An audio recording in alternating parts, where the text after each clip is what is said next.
C'est magnifique le souvenir d'un souvenir. Je trouve ça absolument magnifique. Je la connaissais pas la formule avant de lire ton livre. Je trouve que c'est tellement empreint de nostalgie et de beauté dans la formule.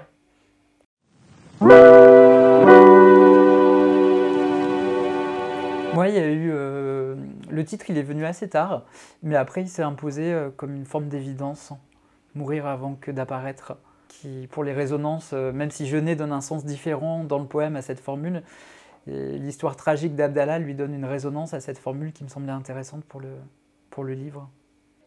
Bah, le titre, Les Petites Amoureuses, en effet, c'était une inspiration de Rimbaud d'abord. Et voilà, Rimbaud qui m'a toujours touchée, même très jeune. Et c'est un titre très paradoxal. Pas vraiment le dire comme ça, mais ça ne représente pas c'est tout l'opposé finalement de ce qui se passe dans le livre. Moi, c'est un peu un jeu de mots. C'est parce que parfois, de façon un peu ancienne, on dit l'inclination pour parler des penchants homosexuels ou des choses comme ça, d'une manière un peu vieillotte. Et j'aimais bien en fait le côté géométrique, abstrait de l'idée de l'inclinaison, littéralement la pente. À l'origine du livre, moi, il y a ma rencontre avec une funambule qui s'appelle Tatiana Monsieur Bongonga et avec qui j'ai travaillé pour rassembler de la documentation. Donc j'avais cherché de la documentation sur les représentations du funambule dans le domaine de la peinture, du cinéma, de la chanson et de la littérature. Et c'est en rassemblant cette documentation que j'ai découvert ce poème de Genet, Le Funambule, que je ne connaissais pas du tout. J'en avais jamais entendu parler. Et j'ai été absolument scotché par la beauté de ce texte. À mon sens, un des plus beaux poèmes de la langue française. C'est un poème qui est écrit en vers libre, qui est un tout petit texte qui fait une vingtaine de pages, donc un peu perdu dans les Pléiades, les œuvres de Genet en Pléiades. Et d'une part, j'ai été bouleversé par la beauté de ce texte, et j'ai voulu en savoir un peu plus, parce que dans le texte, il s'adresse à quelqu'un, il s'adresse à Abdallah. Le poème est dédié à Abdallah. Je ne savais pas si c'était un parti pris poétique ou si c'était une réalité, si la personne à qui il s'adresse, ce funambule, était quelqu'un qui avait vraiment existé ou si c'était un personnage fictif pour un parti pris littéraire. Et en grattant un peu derrière le poème, j'ai découvert cette histoire d'amour tragique, justement, entre Jean Genet et Abdallah.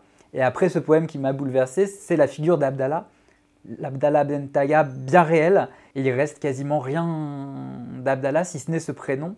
Et c'est, à ma façon, ce que j'ai voulu faire, le tirer de l'oubli et lui construire une sorte de tout petit tombeau littéraire. Il m'était totalement évident, en fait, quand j'ai commencé à écrire, que ça allait être quelqu'un qui sortait de sa chambre et qui allait dans la rue. Et en fait, ce mouvement m'intéressait infiniment parce que je pensais que c'était comme ça, que ça ne pouvait se passer que comme ça. Je n'avais pas la possibilité, considérant ce que je voulais traiter, de poser quelque chose. Il n'y avait pas de pause possible. Il fallait que ça soit comme un plan séquence, quoi. J'avais toujours cette image aussi d'une chute, et donc d'une chute de ma génération, mais aussi certainement de la personne que j'étais à ce moment-là. Et donc je me suis demandé, parce que j'avais autour de moi ma famille, mes amis, et je me suis demandé comment est-ce que finalement ma grand-mère était toujours si gaie, si joyeuse, et qu'est-ce qui faisait qu'elle avait ce sourire. Elle rentrait dans une pièce, elle était toujours très très lumineuse. Donc je me suis dit c'est fou parce que c'est une personne qui a traversé la guerre et moi je suis là avec mon pauvre malheur et je pleure et je suis toujours triste, mélancolique. Donc je me suis dit je vais essayer de comprendre ce qui a pu donner cette gaieté et ce qu'elle a pu traverser. Donc ça c'était le point de départ parce que je voyais des photos et elle me disait toujours comment on se ressemble. Donc c'était finalement raconter une guerre de mon point de vue, 2 générations après. J'avais 22 ans quand j'ai commencé à y penser, et en me disant, voilà, qu'est-ce que moi je peux apporter à ce souvenir, et puis finalement à cette gaieté, et qu'est-ce qui pourrait aussi peut-être me guérir dans l'écriture. Ça marche? Ça participe à guérir, tu trouves? Pas trop, non. Enfin, non. Non, mais ça me fait penser au livre de Camille Toledo, Thésée et sa vie nouvelle, où en fait, Camille Toledo prend en charge des études qui ont été faites sur la mémoire biologique, quelque chose comme ça. Et en fait, il va vraiment se documenter sur ça pour essayer de remonter sa propre histoire personnelle parce que son frère vient de se pendre. Et en fait, il veut remonter comment dire, biologiquement, génétiquement, sur la charge émotionnelle qui a déchiré sa famille. Et oui, c'était un très beau livre. À l'origine du projet, il y avait vraiment cette envie d'aller vers le roman, au sens assez classique du terme roman. Pas nouveau roman, mais roman plus classique.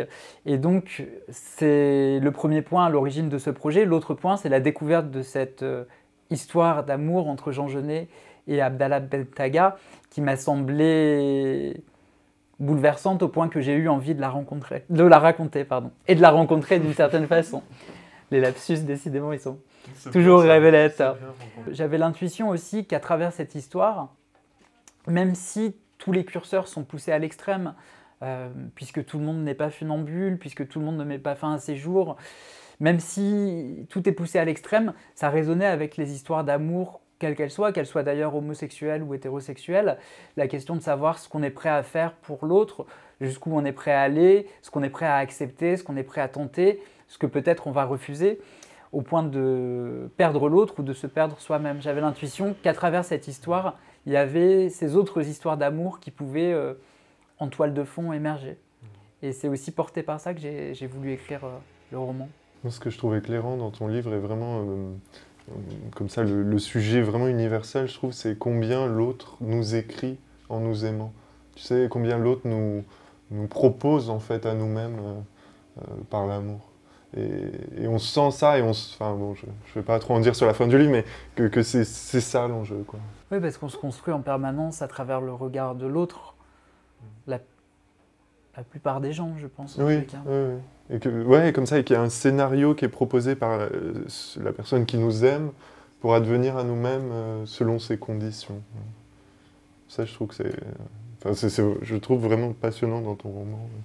Moi, le thème du livre, c'était d'abord, je voulais raconter la mémoire justement de jeunes filles et toujours de cette jeunesse que j'avais l'impression pas d'avoir perdue, mais que je voulais conserver de manière à la figer. Et j'avais une amie qui était très proche de moi qui a disparu. Et donc ça m'a bouleversée parce qu'elle avait vraiment mon âge. Et là encore, je ne comprenais pas. C'était quelque chose d'impossible et d'impensable. Et donc, c'était plutôt l'idée de justement la traversée de l'histoire par les yeux de cette jeune fille qui rencontre une autre jeune fille, et donc cette amitié impossible.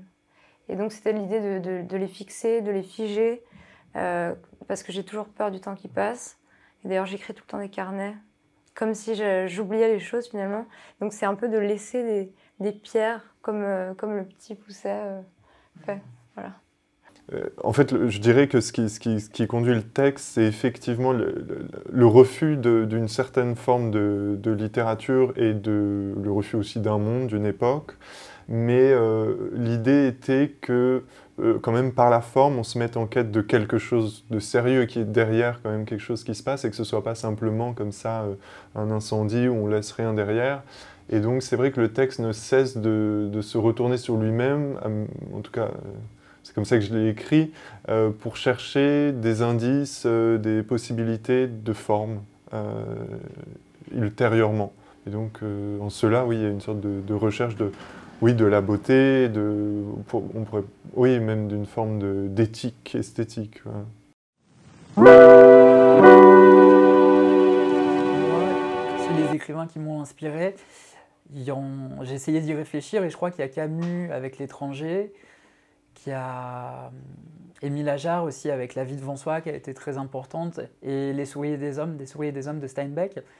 Et oui, j'ai essayé d'y réfléchir et je crois que dans les trois cas, j'en avais pas pris conscience avant, mais il y a une forme de simplicité dans l'écriture pour dire des choses très profondes et très complexes. Et je crois que ces trois auteurs, pour cette raison-là, ils m'ont vraiment effectivement intéressé et marqué plus que les autres encore. Par rapport au cadre du roman finalement et de ce décor dans le décor, j'étais très inspirée par tous les écrivains qui avaient écrit sur avec cette inspiration orientaliste, donc qui en faisait une sorte de peinture.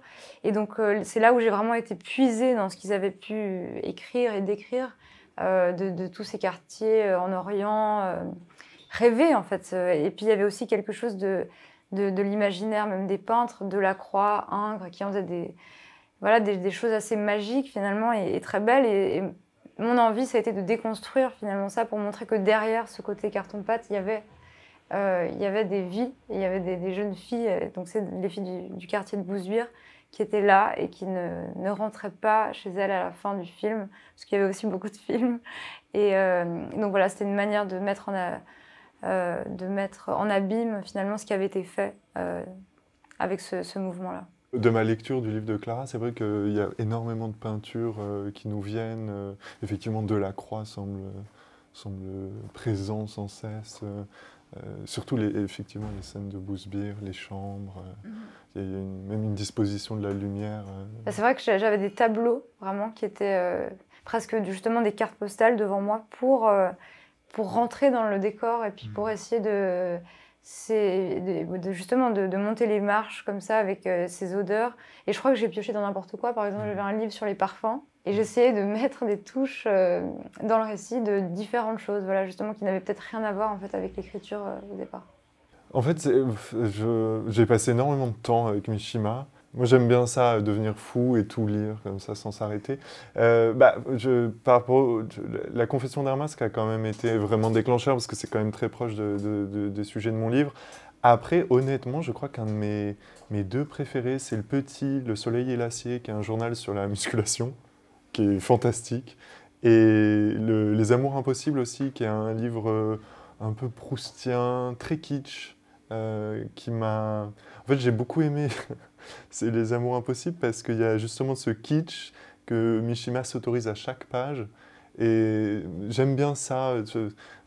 C'est aussi quelque chose qu'on trouve aussi chez Valérie Larbaud.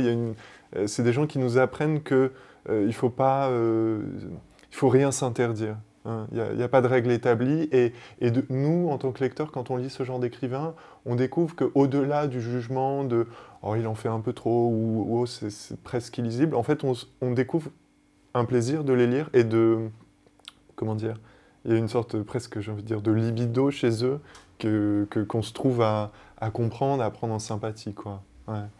Donc ça, c'est vrai que ça a été important dans l'écriture de mon livre parce que ça m'a autorisé à écrire un peu plus intensément. Je crois qu'en effet, les lectures qui nous accompagnent pendant l'écriture du roman sont extrêmement importantes et ça devient vraiment des compagnons. Et moi, je me souviens justement du journal de Valérie Larbaud que j'avais, qui a un pavé comme ça, et qui est hyper lourd, mais que j'ai trimballé avec moi pendant 1 an, quoi. Je devais le garder.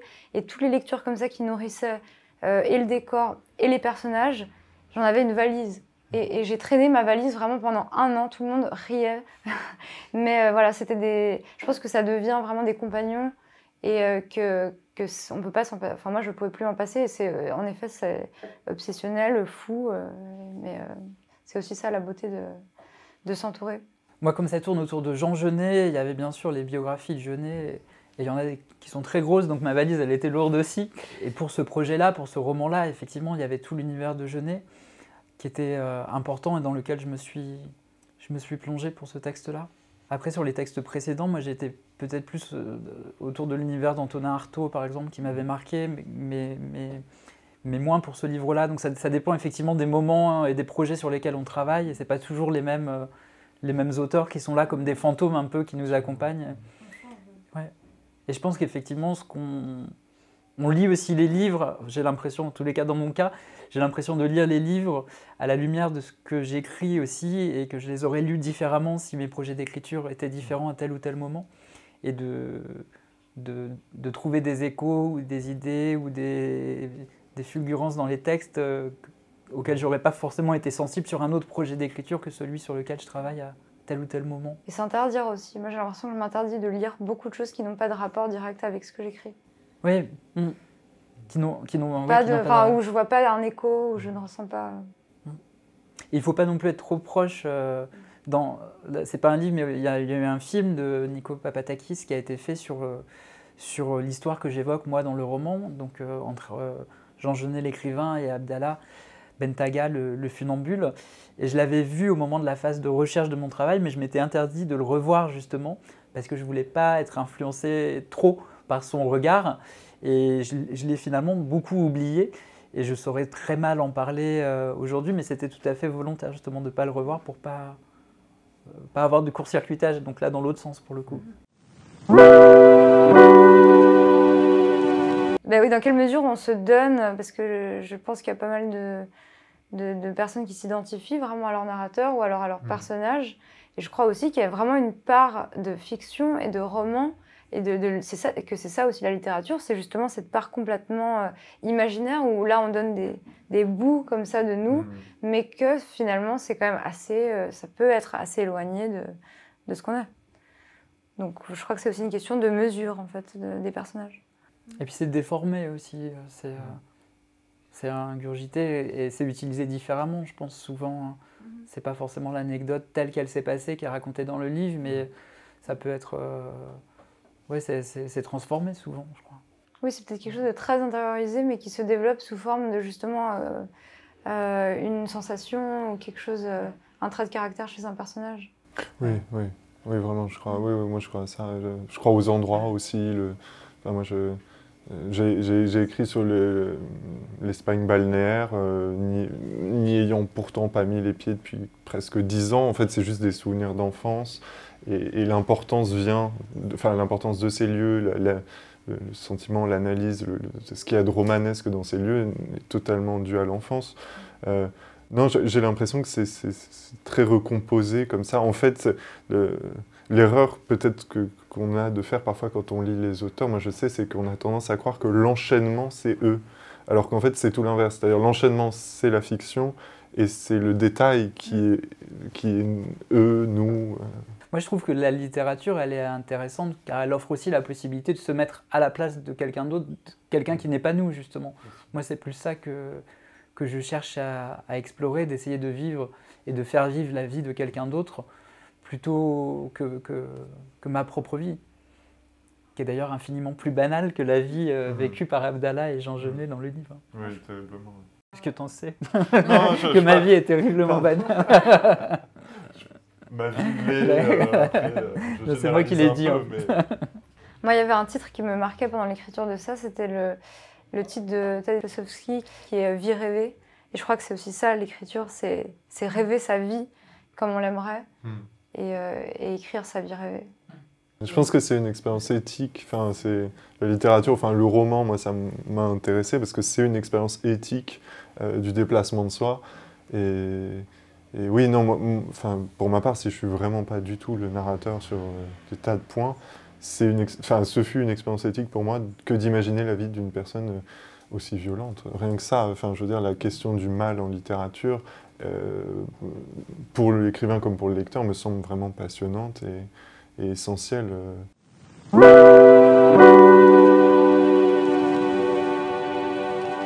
J'ai choisi cette phrase pour la mettre en exergue parce que c'est un extrait du Funambule, qui est vraiment le poème autour duquel tourne tout mon roman, et qui annonce un peu la chute d'Abdallah, puisque dans l'exergue, il y a cette notion de chute qui est évoquée. Et au moment où Genet écrit le poème, Abdallah n'a pas encore chuté du fil. Et il n'empêche qu'il chutera du fil, et que cette chute sera déterminante dans leur vie à tous les deux. Et tu l'as choisi rapidement, pour toi, ça a été évident de mettre ça ou... Non, alors je me rappelle pas très bien à quel moment de l'écriture je l'ai choisi, c'est venu assez tard je crois. Elle résonnait avec l'histoire que je raconte dans le livre, effectivement, au moment de cette chute, qu'est-ce qui se passe? Est-ce qu'il est remplacé ou pas, même si c'est pas par une écuyère ou par un autre acrobate. Mais je me rappelle pas du moment où je l'ai choisi. C'est pas arrivé d'emblée en tous les cas, non. Et le titre du livre, moi aussi, est une citation. C'est pas une exergue, mais c'est une autre forme de mise en exergue quand même du poème de Genet. Mourir avant que d'apparaître, c'est une citation de ce poème. Je compatis en un sens avec Rémi et Clara parce que j'étais aussi arrivé à une sorte de schmilblick mental sur poser un dispositif comme si c'était un cartel dans une expo d'art contemporain, tu vois, c'est le truc. Et j'ai un ami qui m'a dit arrête.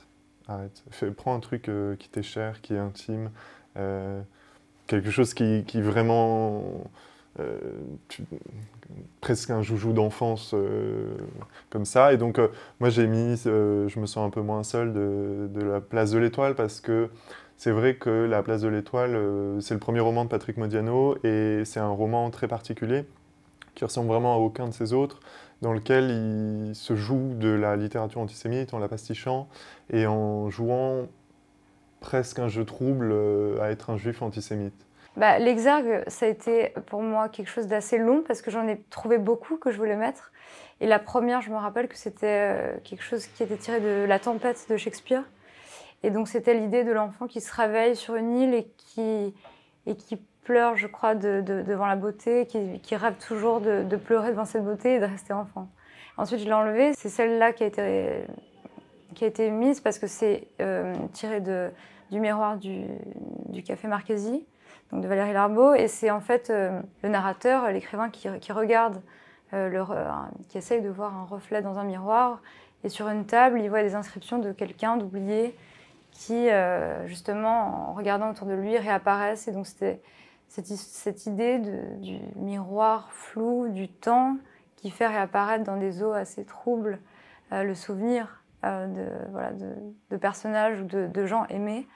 Et cette jeune personne qui dit « c'est moi et vous ne m'avez pas oublié », c'était, pour moi, c'était soit le personnage du livre, soit, voilà, c'est ce que je disais, la mémoire de l'enfance qui peut réapparaître, je crois, n'importe où, n'importe quand, si on le veut, et qu'on garde ses yeux d'enfant. C'est magnifique, le souvenir d'un souvenir. Je trouve ça absolument magnifique. Je ne la connaissais pas, la formule, avant de lire ton livre. Je trouve que c'est tellement empreint de nostalgie et de beauté dans la formule.